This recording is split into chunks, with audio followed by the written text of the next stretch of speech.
കർത്താവിൻ്റെ പരിശുദ്ധമേറിയ നാമം വാഴ്ത്തപ്പെടുമാറാകട്ടെ. അനുഗ്രഹീതമായ നല്ല നിമിഷങ്ങൾക്കായി ഞാൻ കർത്താവിനെ സ്തുതിക്കുന്നു, സ്തോത്രം ചെയ്യുന്നു. ദൈവത്തിൻ്റെ വചനം ശ്രദ്ധിക്കുവാനും പഠിക്കുവാനുമായിട്ട് കൂടി വന്നിരിക്കുന്ന എല്ലാ പ്രിയമുള്ളവർക്കും യേശുക്രിസ്തുവിൻ്റെ നിസ്തുല്യമായ നാമത്തിൽ എൻ്റെ സ്നേഹവന്ദനങ്ങളെ അറിയിക്കുന്നു. ദൈവവചനം പഠിക്കുവാനായിട്ടാണല്ലോ നമ്മളെല്ലാവരും കൂടി വരുവാനിടയാകുന്നത്. ദൈവത്തോടൊപ്പം നിലകൊള്ളുന്ന ദൈവത്തിൻ്റെ വചനം പഠിക്കുന്നതിൻ്റെ ആവശ്യകത എന്ത്? നാം കൊണ്ടു നടക്കുന്ന 66 പുസ്തകങ്ങൾ ഉൾക്കൊള്ളുന്ന ദൈവത്തിൻ്റെ തിരുവെഴുത്തുകളുടെ പ്രാധാന്യം എന്ത്? ഏകദേശം 1600 വർഷങ്ങൾ കൊണ്ട് ലോകത്തിൻ്റെ വിവിധ ഭാഗങ്ങളിൽ ഇരുന്ന് 40-ലധികം എഴുത്തുകാരാൽ എഴുതപ്പെട്ട ഈ അനുഗ്രഹീതമായ ദൈവത്തിൻ്റെ വചനം ദൈവം മനുഷ്യർക്ക് കൊടുത്തു. അതിൻ്റെ ഉദ്ദേശമെന്ത് എന്നതിനെക്കുറിച്ചുള്ള വ്യക്തമായ ഒരു ധാരണ ഉണ്ടാകുന്നത് നല്ലതാണ്. കാലഘട്ടങ്ങളും നൂറ്റാണ്ടുകളും കഴിഞ്ഞിട്ടും ഇന്നും ഈ പുസ്തകത്തിൻ്റെ പ്രാധാന്യം സമൂഹത്തിൽ നിലനിൽക്കുന്നു എന്നത് തന്നെ വളരെ ആശ്ചര്യമായി തോന്നുവാനുള്ള കാരണമുണ്ട്.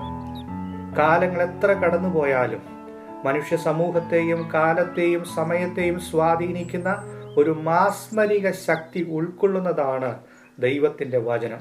അതുകൊണ്ട് തന്നെയാണ് ഇന്നും അണയാതെ കത്തി നിൽക്കുന്ന ഒരു വിളക്ക് പോലെ മനുഷ്യ സമൂഹത്തിൻ്റെ മുൻപിലും ലോകത്തിൻ്റെ മുൻപിലും ദൈവത്തിൻ്റെ വചനം പ്രകാശിച്ചു നിൽക്കുന്നത്.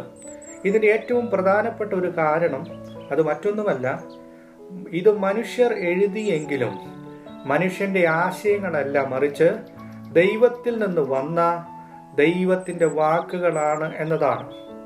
രാജാക്കന്മാർ, രാജതന്ത്രജ്ഞന്മാർ, പുരോഹിതന്മാർ, പ്രവാചകന്മാർ, ആട്ടിടയന്മാർ, മുക്കുവൻ, ചുങ്കക്കാർ, വൈദ്യർ, തത്വജ്ഞാനി എന്നിങ്ങനെ ലോകത്തിന്റെ വിവിധ നിലകളിലുള്ളവർ ഏകദേശം BC 1500 മുതൽ AD 100 വരെയുള്ള കാലഘട്ടം കൊണ്ട് എഴുതി തീർത്ത ഈ തിരുവെഴുത്തുകൾ എവിടെയെല്ലാം വെച്ചാണ് എഴുതിയത്?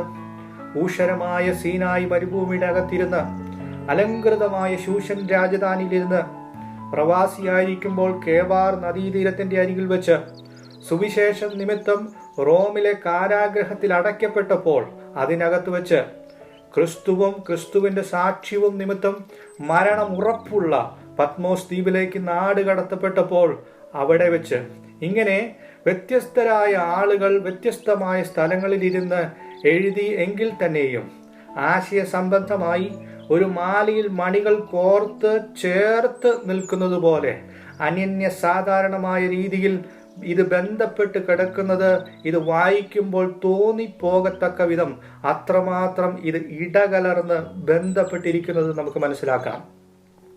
ഇതിൻ്റെ പ്രധാനപ്പെട്ട കാരണങ്ങളിലേക്ക് നമ്മൾ കടക്കുകയാണ്. അതിപ്രധാനമായിട്ടുള്ള ഒരു കാരണം ദൈവത്തിൻ്റെ വചനത്തിൽ കൂടെ നമുക്ക് ചിന്തിക്കാം. 2 പത്രോസ് എഴുതിയ ലേഖനം 1-ാം അധ്യായം അതിൻ്റെ 20-21 വാക്യങ്ങൾ ശ്രദ്ധിക്കണമേ. തിരുവെഴുത്തിലെ പ്രവചനമൊന്നും സ്വയമായ വ്യാഖ്യാനത്താൽ ഉളവാകുന്നതല്ല എന്നും ആദ്യം തന്നെ അറിഞ്ഞുകൊള്ളണം.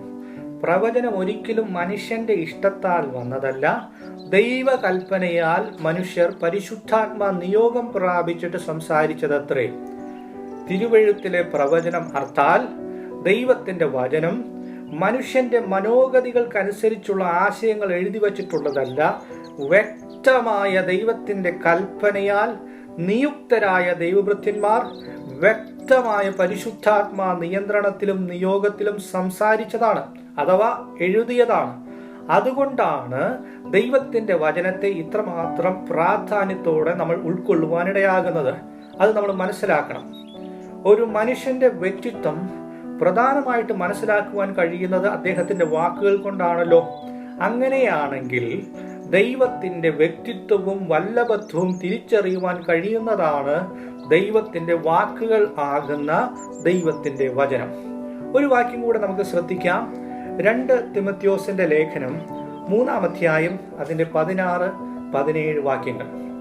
എല്ലാ തിരുവെഴുത്തും ദൈവശ്വാസീയമാകയാൽ ദൈവത്തിന്റെ മനുഷ്യൻ സകല സൽപ്രവർത്തിക്കും വക പ്രാപിച്ച് തികഞ്ഞവനാകേണ്ടതിന് ഉപദേശത്തിനും ശാസനത്തിനും ഗുണീകരണത്തിനും നീതിയിലെ അഭ്യാസത്തിനും പ്രയോജനമുള്ളത് ആകുന്നു.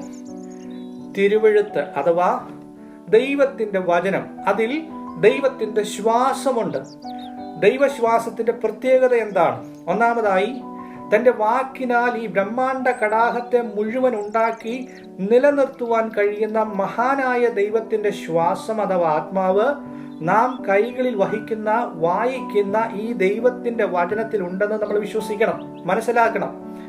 ദൈവവചനത്തിൻ്റെ ആദ്യ ഭാഗമായ ഉൽപ്പത്തിയിൽ ദൈവം 5 ദിവസത്തെ സൃഷ്ടിപ്പ് കഴിഞ്ഞ് 6-ാം ദിവസം മനുഷ്യനെ മണ്ണുകൊണ്ടുണ്ടാക്കി അവന്റെ മൂക്കിൽ ജീവശ്വാസം ഊതി. അപ്പോൾ അവൻ ജീവനുള്ള ദേഹിയായി, ആത്മാവായി, മനുഷ്യനായി എഴുന്നേറ്റു നിന്നു എങ്കിൽ നമ്മുടെ കയ്യിലുള്ള ദൈവത്തിന്റെ വചനം, വിശ്വാസം, ദൈവത്തിന്റെ ആത്മാവ് ഉൾക്കൊള്ളുന്ന ദൈവത്തിന്റെ വചനം, അത് ജീവനുള്ളതാകുന്നു, അത് ചലിക്കുന്നതാണ്, അത് പ്രവർത്തിക്കുവാൻ കഴിയുന്നതാണ്, അതിനകത്ത് ശക്തിയുണ്ട് എന്ന് നമ്മൾ മനസ്സിലാക്കണം. അതുകൊണ്ടാണ് നമുക്ക് ചുറ്റും കാണുന്ന മനുഷ്യർ പാറ പോലെ ഒരു സ്ഥലത്ത് ഉറച്ചു നിൽക്കാതെ ഒരു സ്ഥലത്ത് നിന്ന് മറ്റു സ്ഥലത്തേക്ക് പോകുന്നതും ക്രിയാത്മകമായ രീതിയിൽ അവന്റെ പ്രവർത്തന മേഖലയിൽ അത്ഭുതപ്പെടുത്തുന്ന രീതിയിൽ മുൻപോട്ട് പോകുവാൻ കഴിയുന്നതും അതിൻ്റെ ഏറ്റവും പ്രധാനപ്പെട്ട കാരണമെന്ന് പറയുന്നത് ദൈവത്തിൻ്റെ ശ്വാസം അവരിൽ ഉണ്ട് എന്നതുകൊണ്ടാണ്. ഇയ്യോബിന്റെ പുസ്തകത്തിൽ ഇയ്യോബ് ഇങ്ങനെ പറയുന്നു. ഇയ്യോബിന്റെ പുസ്തകം 27-ാം അധ്യായത്തിന്റെ 3-ാമത്തെ വാക്യം, എൻ്റെ പ്രാണൻ മുഴുവൻ എന്നിലും ദൈവത്തിന്റെ ശ്വാസം എൻ്റെ മൂക്കിലുമുണ്ടല്ലോ. മറ്റൊരു ഭാഗത്ത് ഇയ്യോബ് പറയുന്നു 33-ാം അധ്യായത്തിന്റെ 4-ാമത്തെ വാക്യത്തിൽ, ദൈവത്തിന്റെ ആത്മാവ് എന്നെ സൃഷ്ടിച്ചു, സർവശക്തന്റെ ശ്വാസം എനിക്ക് ജീവനെ തരുന്നു. മനുഷ്യരെ പ്രവർത്തന യോഗ്യരാക്കി ജീവനോടെ എഴുന്നേൽപ്പിച്ചു നിർത്തുവാൻ ദൈവശ്വാസത്തിന് കഴിഞ്ഞെങ്കിൽ പ്രവർത്തിക്കുവാൻ കഴിയേണ്ട ദൈവവിശ്വാസം അടങ്ങുന്ന ദൈവത്തിന്റെ തിരുവെഴുത്തുകൾക്ക് ദൈവത്തിൽ നിന്ന് അകന്നുപോയി നിർജീവമായ മനുഷ്യർക്ക് ആത്മാവിൽ പുതുമനുഷ്യനെ സൃഷ്ടിക്കുവാൻ കഴിവുള്ളതാണ്. അതിന്റെ വിശദീകരണം ഞാൻ പിന്നീട് പറയാം.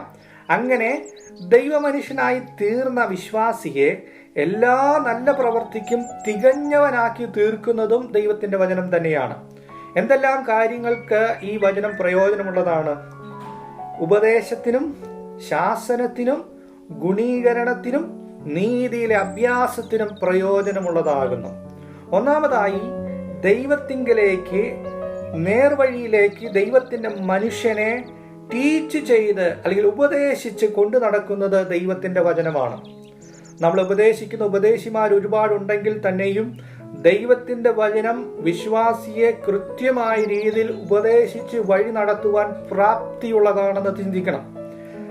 ദൈവത്തിന്റെ രാജ്യത്തിന് അനുയോജ്യമല്ലാത്ത രീതിയിൽ ചിന്തിക്കുകയോ പ്രവർത്തിക്കുകയോ ചെയ്യുമ്പോൾ, അതുമല്ലെങ്കിൽ ക്രിസ്തീയ ജീവിതത്തിലെ ട്രാക്ക് മാറിപ്പോകുകയോ ചെയ്യുമ്പോൾ നമ്മെ ശാസിച്ച് തിരിച്ചു കൊണ്ടുവന്ന് മികവുള്ള ദൈവമനുഷ്യനാക്കുന്നത് ദൈവത്തിന്റെ വചനമാണ്. അതുകൊണ്ടാണ് ദൈവത്തിന്റെ വചനം ഇത്രമാത്രം പ്രാധാന്യത്തോടെ നമ്മൾ മനസ്സിലാക്കുന്നത്. മാത്രമല്ല, നമ്മുടെ തെറ്റുകളെ തിരുത്തുന്നതും ഗുണീകരിക്കുന്നതും, മറ്റൊരർത്ഥത്തിൽ പറഞ്ഞാൽ കറക്റ്റ് ചെയ്യുന്നത് ദൈവത്തിന്റെ വചനമാണ്. നമ്മളെ കറക്റ്റ് ചെയ്യുന്ന ദൈവത്തിന്റെ വചനം. ദൈവനീതിയിലേക്ക് തികഞ്ഞ് വരേണ്ടതിനുള്ള എല്ലാ ഇൻസ്ട്രക്ഷൻസും ആദ്യമായിട്ടും അവസാനമായിട്ടും നമുക്ക് ലഭിക്കുന്നത് ദൈവത്തിന്റെ തിരുവെഴുത്തിൽ നിന്നാണ്. അതുകൊണ്ട് ദൈവത്തിന്റെ വചനം പഠിക്കുവാനായി കൂടി വന്നിരിക്കുന്ന നമ്മളെല്ലാവരും ദൈവവചനം നമ്മെ ശാസിക്കുകയും ഉപദേശിക്കുകയും ഗുണീകരിക്കുകയും നീതിയിലെ അഭ്യാസത്തിന് ആവശ്യമായിട്ടുള്ള ഇൻസ്ട്രക്ഷൻ നമ്മളെ കൊണ്ടു നടത്തി നീതിയിലെ അഭ്യാസിയായി തീരേണ്ടതിന് സകല സൽപ്രവർത്തിക്കും നല്ലവനായി വക പ്രാപിച്ച് തികഞ്ഞവനാകേണ്ടതിന് പെർഫെക്റ്റ് ആയിട്ട് കർത്താവിന്റെ സന്നിധിയിൽ കാണേണ്ടതിന് വേണ്ടിയും കൂടെയാണ് ദൈവത്തിന്റെ വാക്കുകളാകുന്ന വചനം നമുക്ക് തരുവാനിടയാകുന്നത്. ഞാൻ അധികം ദീർഘിപ്പിക്കുന്നില്ല. ഇന്നത്തെ സെക്ഷൻ ഇവിടെ അവസാനിപ്പിക്കുകയാണ്. ദൈവത്തിന്റെ വചനത്തിന്റെ പ്രാധാന്യമാണ് നമ്മൾ ചിന്തിച്ചുകൊണ്ടിരിക്കുന്നത്. ഒരു നിമിഷം നമ്മുടെ കണ്ണുകളെ അടച്ച് നമുക്ക് ദൈവത്തോട് പ്രാർത്ഥിക്കുവാൻ കഴിയട്ടെ. കർത്താവെ, തിരുസന്നിധിയിൽ ദൈവത്തിന്റെ വചനം പഠിക്കുവാനായിട്ട് ഞങ്ങൾ കടന്നു വന്നിരിക്കുന്നു. കർത്താവ് ഞങ്ങളോട് സംസാരിക്കണമേ. ദൈവത്തിന്റെ വചനം ഞങ്ങൾ പഠിക്കും തോറും കർത്താവെ, ഞങ്ങളെ നീതിയുടെ അഭ്യാസത്തിന് തികയുന്നവരാക്കിയിട്ടുള്ള സകല ഇൻസ്ട്രക്ഷൻസും പ്രാപിച്ച് ട്രാക്ക് തെറ്റാതെ ഓടുന്ന ഒരു നല്ല ഓട്ടക്കാരനെ പോലെ ഞങ്ങളുടെ ക്രിസ്തീയ ജീവിതമായി തീരേണ്ടതിന് ദൈവത്തോട് പ്രാർത്ഥിക്കുന്നു എന്ന് പറഞ്ഞുകൊണ്ട് കർത്താവിന്റെ സന്നിധിയോട് നമുക്ക് അടുത്തു വരാം. ഹല്ലേലൂയ. ദൈവം നമ്മെ അനുഗ്രഹിക്കുമാറാകട്ടെ. ദൈവത്തിന്റെ വചനം വീണ്ടും വീണ്ടും പഠിച്ച് ദൈവത്തിന്റെ സന്നിധിയിൽ തികഞ്ഞവരായി തീരുവാൻ കർത്താവ് നമ്മെ സഹായിക്കുമാറാകട്ടെ. ദൈവം എല്ലാവരും അനുഗ്രഹിക്കുമാറാകട്ടെ.